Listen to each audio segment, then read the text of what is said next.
The market surges for the second straight day, led by metals, industrials and autos. IT stocks slump after recent heady rally. The mid-caps play catch-up, outperform large caps today. And Prime Minister takes stock of the economy and engages in discussions with the Finance Minister, Niti Aayog and the Economic Advisory Council on ways to revive growth, import curbs, export stops, divestment and privatization are the issues being deliberated. HCL Tech reports weaker than expected revenue growth but beats on margin estimates and offers positive guidance. The company also sees a change of guard. Roshni Nadar succeeds Shiv Nadar as the chairman. The board of Tata Group's holding company Tata Sons meets today. CNBC TV18 learns that the board may consider fund infusion or rejig of Tata Steel and Tata Motors and plans to float an InvIT by Tata Power. The first 6 months of 2020 have seen the worst drop in 10 years in real estate sales, transactions and launches. That's what a report coming in from Knight Frank says. While April-June quarter was worse, the slowdown was sharp even in the Jan to March quarter.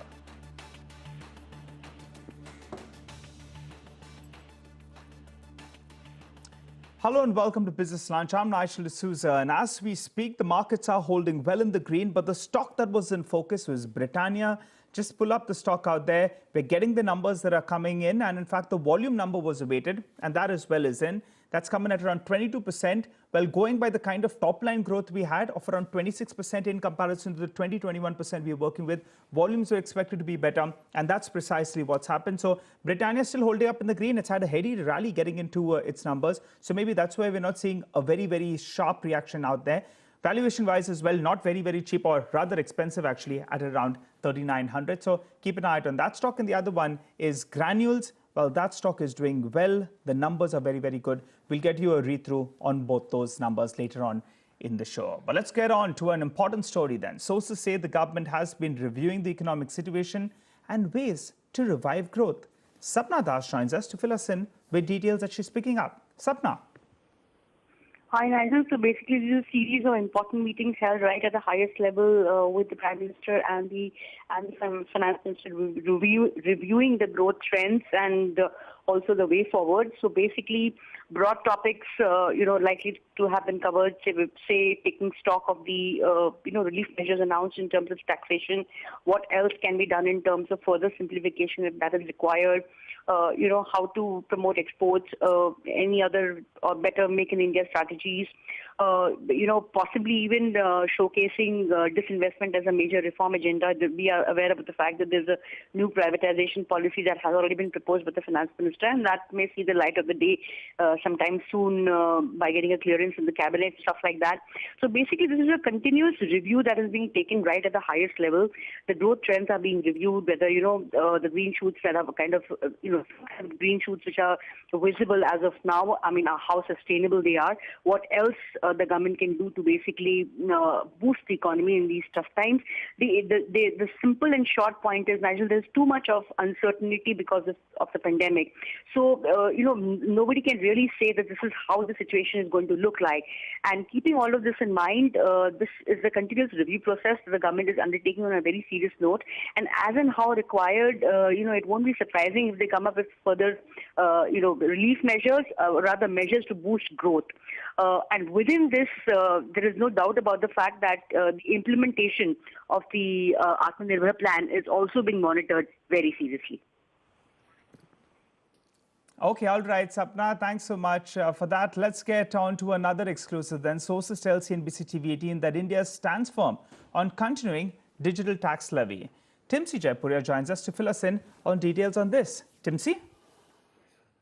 Well, despite the fact that several US companies are queuing up with their representations to Indian tax authorities, seeking a deferment of the newly levied 2% digital tax, India is firm on its stand to continue with the levy. Highly placed sources told CNBC TV18 that currently India and US are having a continuous dialogue at the highest political level on this particular issue, where India has communicated that India's digital tax is not a discriminating tax policy.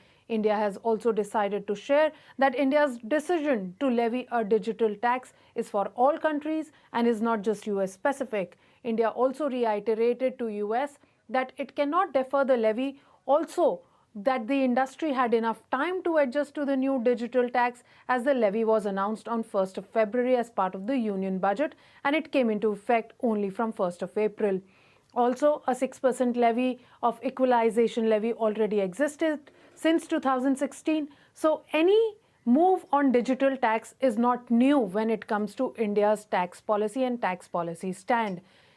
Also, India has shared that it is not just India, but other countries including US, France, Turkey too have levied a digital tax. Remember, it was on 1st of February when India announced introducing a 2% levy on all digital transactions by foreign companies, which has not gone well with US, and several US industry forums have written to India seeking a deferment. Meanwhile, US has launched Section 301 probe against India and other nations on digital tax. Let's see what is the final outcome of these talks as they are still underway. Back to you.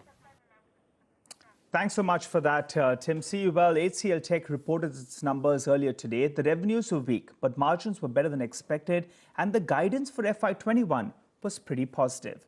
We spoke to the management just a couple of hours ago. Let's listen in to what they had to tell us.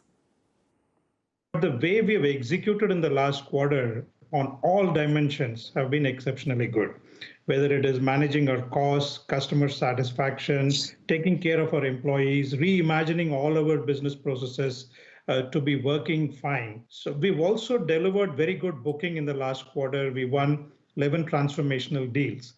So our guidance has been based on that, and we have confidence of good growth momentum from here on. The worst is behind us. We feel positive about not just the booking, but also the pipeline itself is 40% higher than what it was at the end of March. So you will see incrementally growth coming.